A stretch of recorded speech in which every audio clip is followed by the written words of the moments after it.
Hi, my name is Triske, and today I will be showing you guys about my final project that I am doing for my environmental science class with Professor Manish at Midland University. It is based around protecting the wildlife of the city that my college is in, Fremont. And let's get started. Okay, so currently this is a smaller map of the city of Fremont in which I live. And as you can see, down in the bottom left side of the screen, there is only one main water source, which is Palette River, which runs through some of Nebraska, but it only reaches a certain part of our town. Another thing you'll notice is that all 4 of the parks that the city has and a majority of the denser vegetation is located on the west side of the city. Which limits the resources available to any of the wildlife that are on the east side of the city, just because they don't have a proper water source and they don't have proper access to food. Because of these limited resources, the wildlife of Fremont wouldn't be able to survive very long into the future, just because there isn't the proper things that they need. What I am hoping to do for the Fremont area in the future is to create a waterway system that goes throughout the city, sort of in a circular pattern, which would initially make the water sources more available to the wildlife all around the city instead of just on the west side.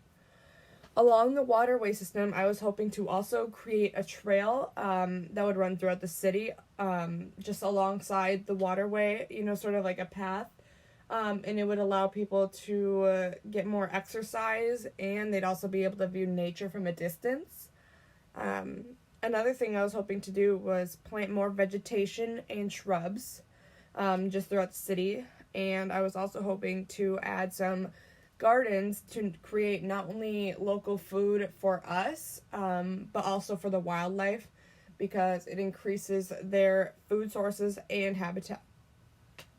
Creating compost throughout the city is also another good idea, I think, because it will help the soil, and it is an easy way to get rid of trash. So by encouraging this, I think that we could help out. As you can see on the left of the screen, I put an example of a compost that I think that we could put into public areas or in houses for personal use. I'm hoping that we could hopefully do both, maybe at parks as well. And on the bottom right is the picture of sort of a trail next to water, which is something that I was thinking that we could do for Fremont, because it'll get people out and it'll be motivating and it'll be nice to see the wildlife, but it'll also be nice just to see the wildlife in their own space, having the resources that they need. So, looking at the middle of the map that I drew over, I know that it probably isn't the most detailed, but I hope that it gets my point across. So, as you can see, connected to the Palette River, we have a blue stream that goes around the city of Fremont, which is sort of like a tributary, where the wildlife will be able to access it basically anywhere in the city, and it'll be about the same distance for everyone to have access to it. And along that, you see the black dash line, and that is where I was hoping to just put the trails right next to it. Obviously, it would be a little different in person, but I think you get the point. The red squares that say garden are areas that I was hoping we could create those compost or create just gardens for the local food and for the animals to have access to. And if you look in the bottom right corner, I added a park in. Since all 4 of the parks are on the west side of the city, it would be nice to have a park on the east side of the city as well. All of the purple scribble sort of lines represents where I think that we could add vegetation or more shrubs, because it makes these animals' habitat seem more natural. Because of the urbanization that has happened, it gives them a little more space and privacy, and it is also, again, another food resource. What other cities can do to help the stress on wildlife is stop slash reduce the expansion on our urban areas and make sure that we do not intrude in on the wildlife.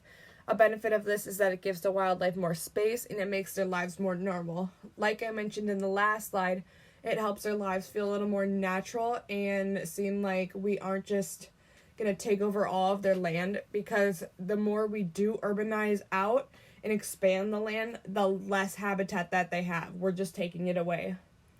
So, like also I mentioned in the last slide, we could start composting and encouraging recycling throughout cities just to encourage and create less trash, because putting old foods and materials to waste properly does not take a lot of effort.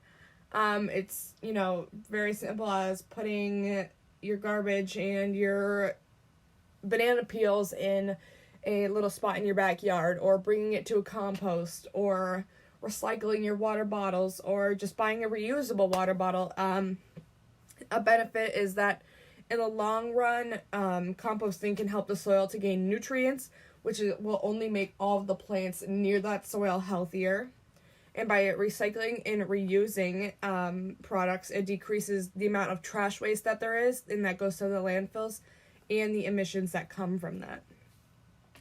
One of the best ideas that I think that I came up with for what other cities can do is to start a board, club, or some sort of foundation in regards to things that deal with the wildlife in cities. It would be something that enforces that the wildlife are protected in the area and that they do have the proper resources that they need.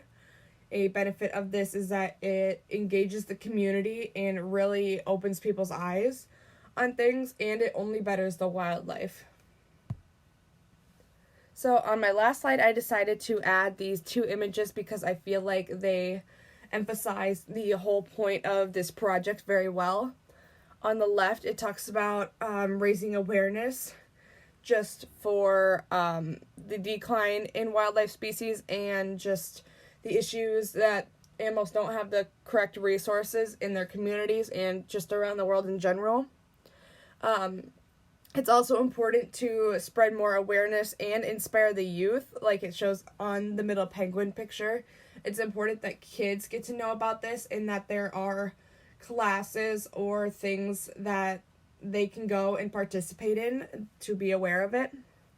And visiting national parks and donating to your city to help save the wildlife is also another big thing, because like the bottom thing says, every effort does count, and even if you don't think composting is going to help a ton, in the long run it will help. And I think that's very important, is that a little bit goes a long ways. And in the right picture it says, the future of wildlife is in our hands, because us humans are the main species on this earth and we are responsible for a majority of the things that happen.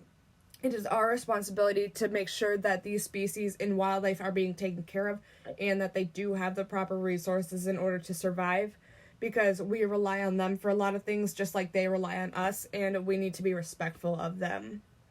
So I want to thank you for tuning in, and have a good day.